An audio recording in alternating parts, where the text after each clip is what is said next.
To the show, my loyal Ted heads. Time's running short, we're hanging by threads, and I don't know how many more times I gotta yell by silver dimes. They're not just shine, they're lifelines when the system unwinds. And I got a plan, you can take that to the bank if it's still standing. So open your eyes, this ain't for kicks. This ain't a podcast full of party tricks. You think it's a joke, then laugh while you can. Cause when it breaks, you'll wish you ran. If you won't prepare, then don't come crying. We warned you straight while the world was lying. Ted heads roll deep, we move in packs. That's how you survive when the system cracks. If you ain't listening, you ain't paying attention. You're sleepwalking into the fire. You ain't hearing what I'm saying. You keep playing, but time's expiring. So what's your plan? When it all goes down, where do you stand?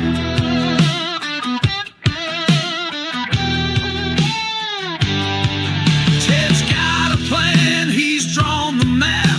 He's seen what's coming, he's bridged the gap. The Ted heads listen, now they're ahead. They stack silver dimes while others get bled. No fantasy, no wishful hope, just real protection, a way to cope. They're smart, prepared, they see the signs while the rest go broke. Ted heads shine. A reset's near, you feel it humming. Digits burn when the end starts drumming. Digits are for dummies, they vanish fast. Get out of the system, it wasn't built to last. You ain't listening, you ain't paying attention. You're riding blind toward collapse. You ain't hearing what I'm saying. Still think this is just a trap. So what's your plan? When the curtain drops, who's got your back?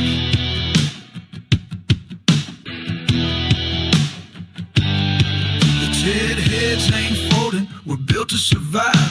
We stack silver dimes and we stay sharp-eyed. When the reset hits and the world goes dark, we won't be lost, we'll be the spark. Ted's got our backs, he's drawn the lines. He warned us early, we read the signs. While others beg and break and crack, Ted heads stand tall, we don't look back. We're ready, we're bold, we're holding real value, not chasing fool's gold. So laugh while you can, ignore the sound, but when it all falls, we ain't sticking around. Ted gave the map, you just had to act. Now it's too late to turn or backtrack. By silver dimes or fall with the pack.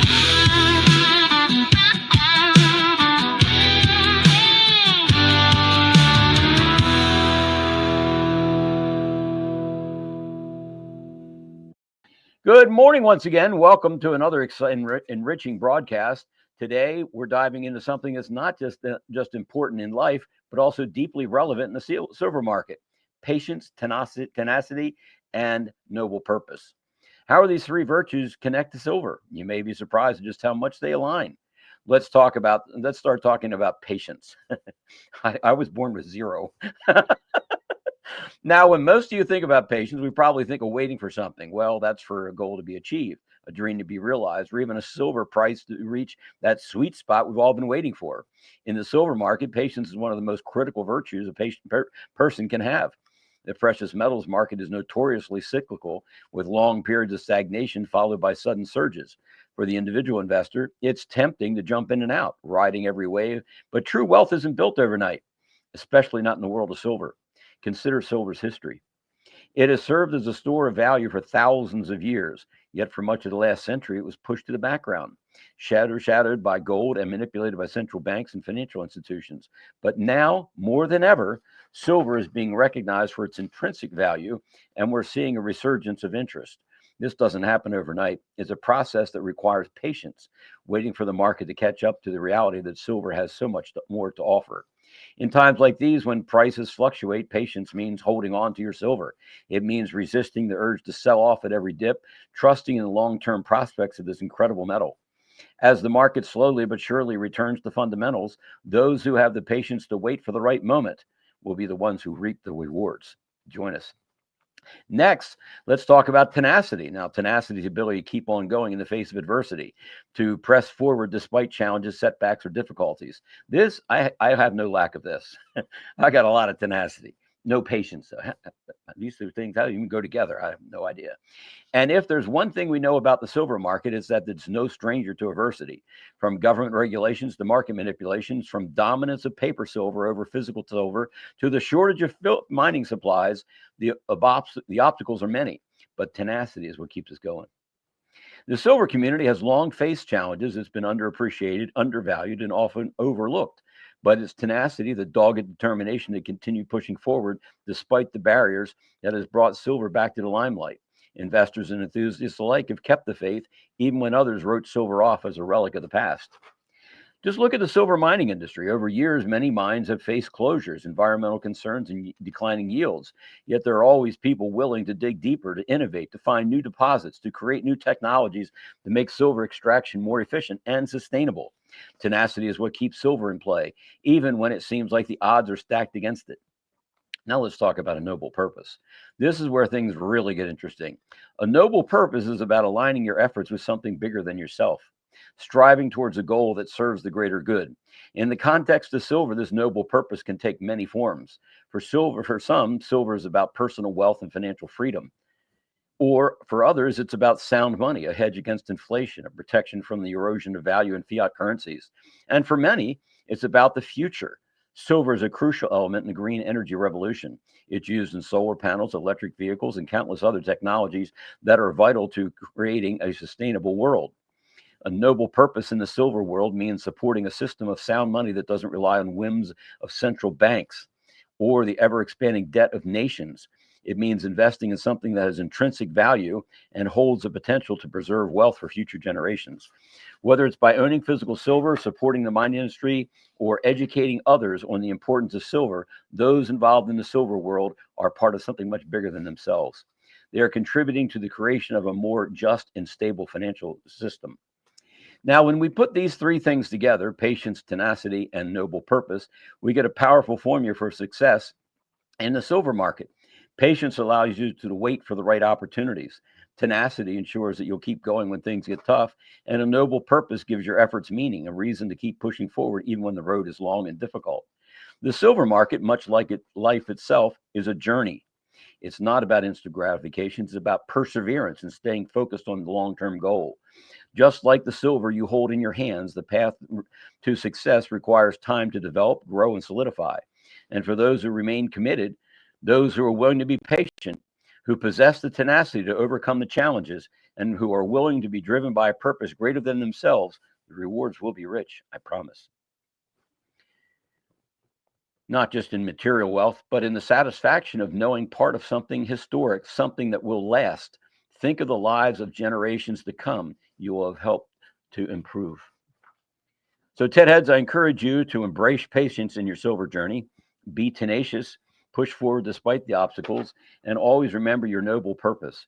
You're not just investing in silver, you're investing in a future built on sound money. That's what we're talking about.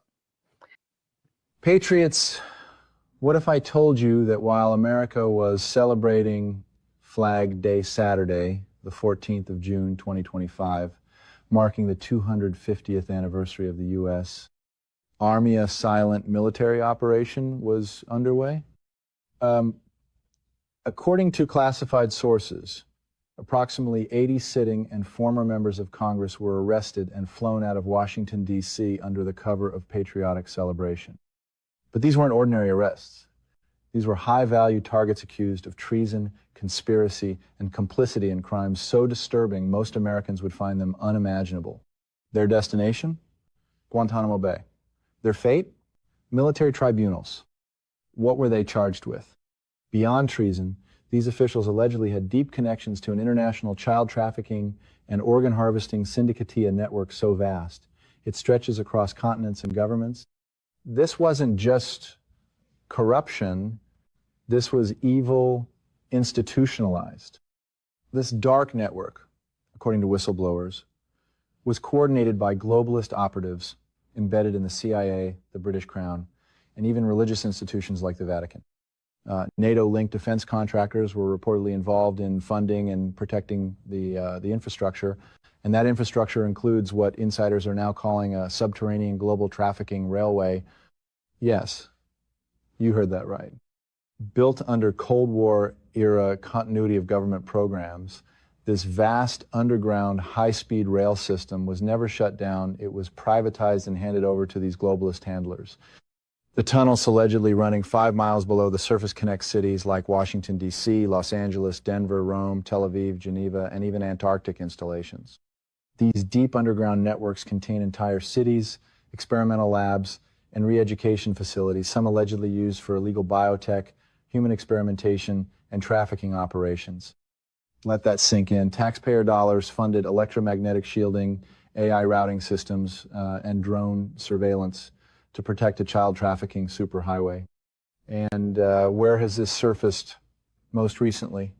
Ukraine. Over 300,000 souls have vanished from Ukraine since its so-called independence, but now the cover is breaking. On June 20th, classified footage emerged showing U.S. special forces raiding hidden underground facilities beneath Ukraine. These were not mere bunkers. These were human experimentation centers funded through U.S. aid packages managed by NATO and allegedly tied to executives from major pharmaceutical companies. Women, children, civilians taken, trafficked, and experimented on. Their bloodlines tracked, their DNA manipulated, all under the guise of humanitarian aid. Back home, the nightmare continues. In Nevada, a major deep underground military base disguised as a decommissioned mining site was stormed by what sources call pedophile task force teams. The result?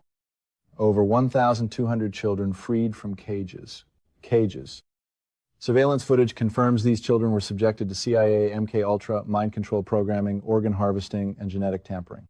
And here's the twist: the tunnels from this facility linked directly to Area 51. You heard me right. The CIA's own backyard. This isn't just happening now. This has been happening for decades.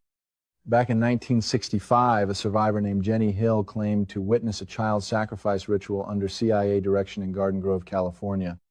Her testimony triggered a wave of similar reports from around the globe, victims of government-sponsored trauma programs funded with your tax dollars. And who's behind the curtain? According to multiple investigations, the Vatican and its partner institutions, the Catholic Church, certain drug cartels, even European royalty are alleged to have played a central role in organizing and protecting these rings. Victims have come forward describing so-called human hunting parties held in private forests in the US, Canada, France, and beyond, where teens were stripped, abused, and hunted for sport by elites. This so-called Ninth Circle cult has appeared in hundreds of independent testimonies over the past decade. And brave investigators like Kevin Annett, through the International Tribunal into Crimes of Church and State, have spent years documenting these atrocities. From mass graves of Native children in Canadian residential schools to underground cathedrals used for ritual sacrifice, this evil knows no borders.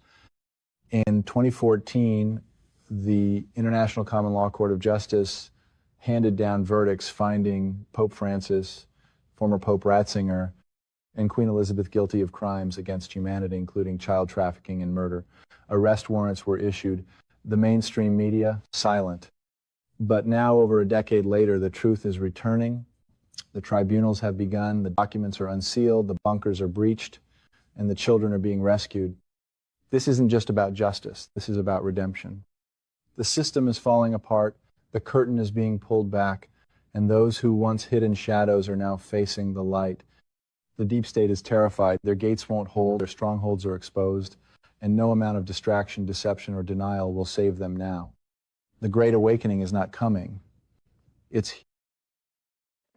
Folks, we've had some questions whether or not the veracity of this report is accurate. The information that we can verify is in fact accurate. That's why we're presenting it to you. If we felt that there was any chance that this was not true, or enough of a chance that it wouldn't be worth your time or mine, we wouldn't include it. But we do have a lot of people on our team looking the stuff over to make sure it's accurate. So if you would accept the information we're giving you as true, and if you find something that's false, tell us about it. But let's go and let's move forward, though, is that everything I'm telling you is in fact true, because I don't think you're going to find anything that I've told that's not true yet. We are now deep in the final phase. The countdown is no longer theoretical. The emergency broadcast system is primed. The 10 days of darkness are no longer a rumor. It's a global operation set to unfold at lightning speed. The world as we know it is shifting, and the takedown of the old guard has already begun. Sources confirm over 700,000 sealed indictments have now been unsealed. Arrests are occurring in every time zone. High-ranking cabal members, from corrupt bureaucrats to rogue bankers and media moguls, are being rounded up. These are not symbolic arrests. These are operational extractions executed under global military jurisdiction. Military checkpoints are being quietly established across over 100 nations. This isn't about martial law. This is about global liberation. In the US, UK, Europe, the Middle East, Africa, and Asia, special forces units, including Navy SEALs, Delta Force, and the British SAS have been activated under direct command of a multinational alliance. These teams are trained for surgical missions, extraction, disruption, and digital warfare. It's no coincidence that cyber experts and psychological warfare specialists have been recalled to active duty. The battlefield isn't just kinetic, it's informational. And that's where the EBS comes in. The emergency broadcast system will initiate a global communications blackout, not to silence the people, but to silence the cabal. During this window, the world will be shown documentary footage never before made public, evidence gathered over decades, crimes that shock the soul, from ritual abuse and child trafficking to financial slavery and unconstitutional surveillance. This will be broadcast worldwide, unfiltered, uninterrupted. It will be the final red pill. Satellites have been seized, backdoors into the internet neutralized. Military communications will be funneled through the new quantum internet powered by Starlink's secure grid. Once the switch is flipped, the deep state won't be able to coordinate. The mainstream media, muzzled. Their handlers, already gone. And then comes the financial reckoning. The quantum financial system is now active. This isn't just about money, this is about control. And for the first time in modern history, the cabal is losing it. The fiat empire is crumbling. Offshore accounts are frozen. Trillions in illicit assets are being reclaimed and repurposed. The IRS and the Federal Reserve, both unconstitutional, both privately owned, are being dismantled, quietly. Permanently, the new system is asset-backed, transparent, unhackable. It operates outside of SWIFT, outside of BIS, outside of Rothschild banking channels. It's a debt jubilee in motion. Mortgages, student loans, credit cards, zeroed. And yes, some Tier 4B individuals, the so-called internet group, have already been contacted. Redemption appointments are real. Whales have been funded. Bondholders are receiving liquidity. And the ripple effect will be planetary. Intel from trusted sources confirms that as of the 27th of June, redemption centers are live. Several key figures have reported payments in the hundreds of millions. Military operations in Reno, Nevada, the central node of financial coordination, have intensified. Private jet traffic has spiked. Secure digital transfers are occurring under blackouts. Bankers are saying it's done, no further delays. The system has crossed the point of no return. Even mainstream sources in Iraq are confirming it now. Purchasing power is being recalibrated. Forex screens are flickering with suppressed rates. The signals are everywhere if you know where to look. And then there's the 4th of July. That date isn't arbitrary, it's a constitutional trigger. President Trump, who has remained silent on certain matters for strategic reasons, is expected to declare the Second Declaration of Independence. This isn't politics. This is a full restoration of the original American Republic. The corporate U.S. Inc. dissolved. The IRS, gone. The Federal Reserve, replaced. This will be announced under the full authority of a military constitutional alliance. Every enemy of humanity, from the boardrooms of Davos to the tunnels beneath D.C., is being confronted. Some are already in custody, others are being pursued, but none will escape what's coming. As the EBS begins, the final phase of this awakening will unfold. You'll be instructed to stay indoors, stay offline, and listen. There will be no ambiguity, no confusion, only truth and accountability. We've warned for years. We've decoded every drop. Now it's happening. This is not the end of the world. It's the end of their world and the beginning of ours. Stay strong. Stay awake. Trust the plan. Because you are the storm.